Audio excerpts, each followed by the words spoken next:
দিনাজপুরের বীরগঞ্জে একতা ক্লিনিকে প্রসূতির মর্মান্তিক মৃত্যু। ক্লিনিক ঘেরাও করে বিচারের দাবিতে অনশন পরিবার ও এলাকাবাসীর। মোয়াজ্জেম সরকার রুবেল, দিনাজপুর থেকে। দিনাজপুর জেলার বীরগঞ্জ উপজেলার একতা ক্লিনিকে সিজারিয়ান অপারেশনের সময় প্রাণ হারিয়েছেন আশামণি নামের এক গর্ভবতী নারী। পরিবার ও স্বজনদের অভিযোগ, চিকিৎসক ও ক্লিনিক কর্তৃপক্ষের চরম অবহেলা এবং গাফিলতির কারণেই এই হৃদয় বিদারক মৃত্যুর ঘটনা ঘটেছে। শুক্রবার ২০ জুন দুপুরে প্রসবজনিত কারণে বীরগঞ্জ পৌর শহরের বলাকামোড়ের চা দোকানি অতুলের ছেলে হৃদয়ের স্ত্রী আশামণিকে ভর্তি করা হয় বীরগঞ্জের একতা ক্লিনিকে।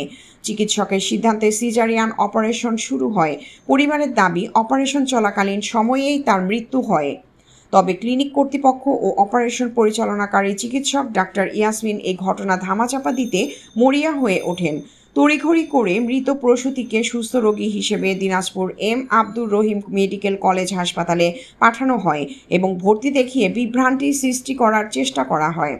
জনরোষ উত্তাল বীরগঞ্জ। এই খবর চারদিকে ছড়িয়ে পড়লে উত্তাল হয়ে ওঠে পুরো বীরগঞ্জ এলাকা। স্থানীয় জনতা ও স্বজনরা ক্লিনিক ঘেরাও করে বিক্ষোভ শুরু করেন। মুহূর্তেই জড়ো হয়ে যায় শত শত মানুষ। ক্লিনিক মালিক রিপন এবং সংশ্লিষ্ট ডাক্তার ও স্টাফরা পালিয়ে যান। এরপরই বিক্ষুব্ধ জনতা ক্লিনিকের সামনে অনশন শুরু করেন।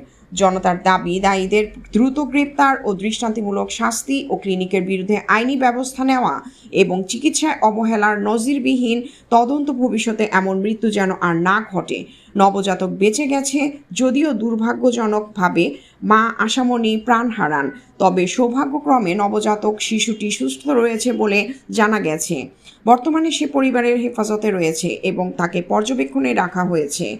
জানা যায়, অভিযুক্তরা হলেন চিকিৎসক ডাক্তার ইয়াসমিন ও ক্লিনিকের মালিক রিপন। তার সাথে একাধিকবার চেষ্টা করেও যোগাযোগ করা সম্ভব হয়নি। মৃত আশামণির স্বামী হৃদয় দৈনিক সময়ের কণ্ঠকে জানান, বর্তমান অভিযুক্তরা সকলেই পলাতক রয়েছে। একটি প্রাণের বিনিময়ে ধামাচাপা নয়, জবাবদিহি। বিভিন্ন স্লোগানে উত্তাল জনতা, চাই বিচার।